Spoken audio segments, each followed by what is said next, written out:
ještě vezmeš, jo? A je tam na plzeňské?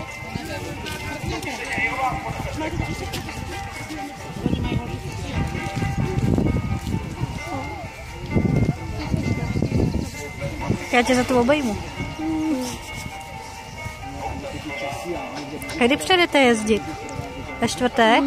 Nevím ani. Asi možná zítra. To by bylo fajn.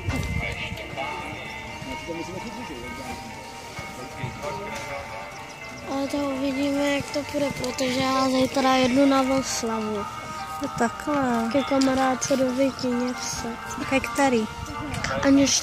K Aničce Krouzový. Je takhle. A znáš Rozárku Kuchařovou? Ne. Neznáš.